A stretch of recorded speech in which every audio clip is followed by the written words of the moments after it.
Hey y'all, happy Friday. Happy preparation for your Sabbath. It's the weekend, baby. Anyway, you guys know on Fridays, I like to give you guys something to do that's going to benefit you for your future, allow you to prosper, for your future, right? So today, you guys know I read that short, where I did the short about you guys being doers of the word, not being hearers only and not deceiving yourselves, right? And the reason why I done that short, because I just remember, I just sat back, by me just learning these different things, exploring different things, a lot of things open up to you. So by me, watching social media, just watching all these people from, throughout the world come in and adding their 2 cents, putting it in, so we all can follow their lead as well, right? And one thing what I have noticed is we have these commentators from Africa now, right?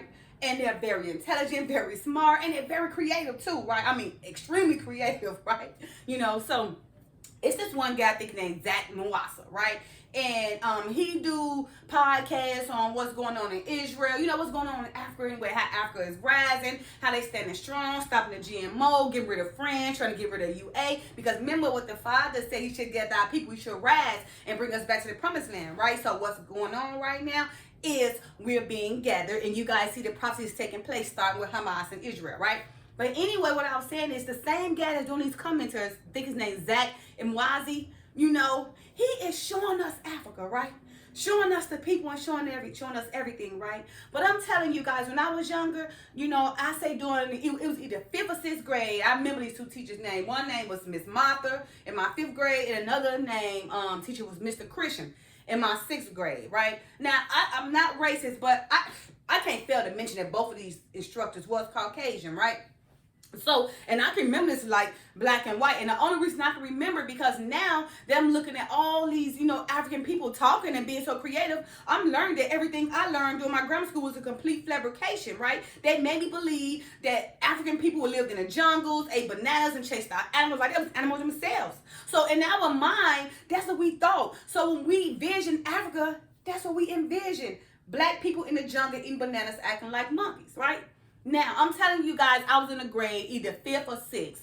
Both these teachers, none was black. They both were Caucasian. It could have been Mr. Christian, though, because Miss Martha, 5th grade, I had spelling bees with her. But Mr. Christian, he's with these big comeback boots. He was a white teacher with long blonde hair. Well, it was great because he was older. But it may have been Mr. Christian, but it could be Miss Martha. I don't know. But both of them, I'm just saying.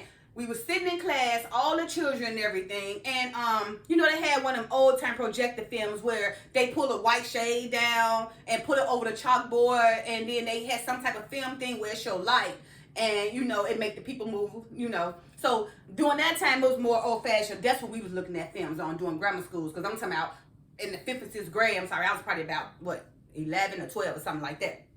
But anyway, like I said, they showed this young black guy, and the teacher told, showed us and let us know this is how black people live in Africa, right? Me being a child, you don't think nothing of it. You just thinking like, oh my goodness, these people look like me and living like animals like that. But the film just showed a black guy, young black guy, running through the jungle, eating bananas like he was a monkey, right?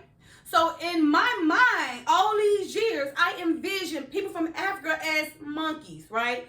And as living in the jungles, just how they live day to day, thinking that these people from Africa was like animals, because that's what I was led to believe. Now that I'm older, I see that Africa itself is beautiful, is great. And I also came to realize the reason why I was told that is so they can keep me away from Africa. Africa is the motherland. Africa is where we come from. Africa right now is being opened and made to be a dual citizenship for the Americans to come. Why is they opening Africa, right?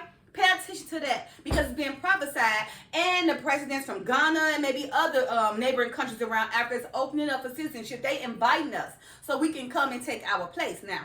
Now, just imagine, had I not learned this, remember, because the Father said the truth should make you free. So right now, all the knowledge is coming out, and the truth is making us free. Now we learn our brothers and sisters, because we are Judah over there in Africa too. Even though we came from Israel, and we had to go from Israel to Yemen, on down to maybe, South Africa, and then on the other end, from Israel, from Egypt to Ethiopia and all that. But most of them led to the slave trade, right? But in fact, it all stemmed from Africa as the motherland, right?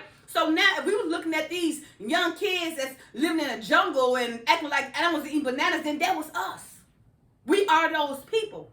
But really now, because the Father have created this knowledge to us. Well, he said he was going to bring it not just within 2 years anyway, which is 2 days in the Father's eyes. So he has brought all this knowledge, right? So he now has made me to learn that Africa, in fact, is not what I was told when I was in 5th and 6th grade. And I guarantee you, some of my class members right now that's watching this know exactly what I'm talking about. There was a full class of us watching this film, this black guy run through the jungles, eating bananas, acting like an animal. And this we was told by our non-black teachers that this is how they live in Africa. But y'all, just be considerate or be understanding that that was only to make us believe that we should not ever go to Africa. We should stay as far away from Africa as possible, and the people over here are beneath us. When in fact, when you pay attention, I'm starting to think they're above us, okay? They're more smart, they're more knowledgeable, and they know where they come from. We don't know shit, really. We don't know who we are, where we come from. Right now, we're learning all that. Because I guarantee the average American, you ask where they come from, they're going to tell you they don't know. Which is the reason why the Africans over there don't like us now, because where you guys come from? No, we are the lost tribe that's scattered throughout the 4 corners of the earth and the islands of the sea that is prophesied in the Bible, or that what's spoken in the Bible, right? We are them, right?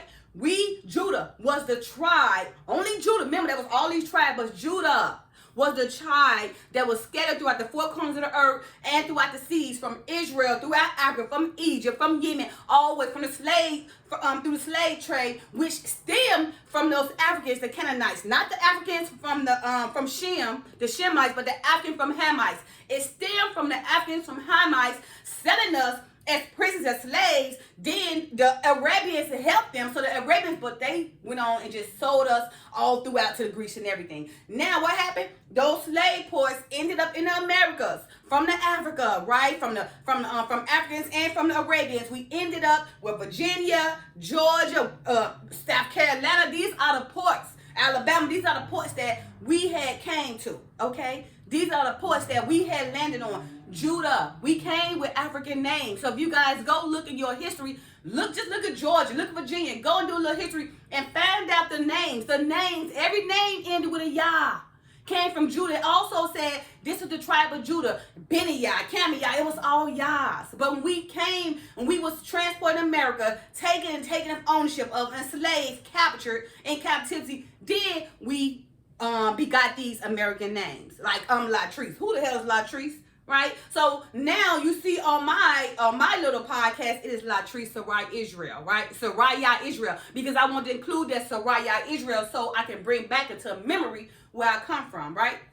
Now, as it is written in James chapter 1, verse 22, KJV version, the Father says, "But be ye doers of the word, and not hearers only, deceiving your own self." So you see, once you learn the word, you don't have to worry about being deceived, right? Or hearing only, or believing what we was taught. Because all that stuff is trash. It's complete fabrication. And now we are being made to learn the truth, and we are being made to be free. Okay? So this Friday, I want you guys to think.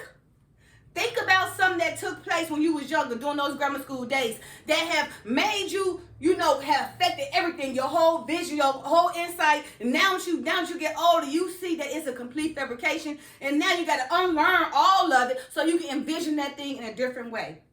Take the time to think, right? So it can change your mindset, so you can see things differently, okay? So it can change your world, so you can prosper. All right, you guys, don't forget to like, subscribe, share, and comment. Happy preparation for your Sabbath. Love you guys. Bye.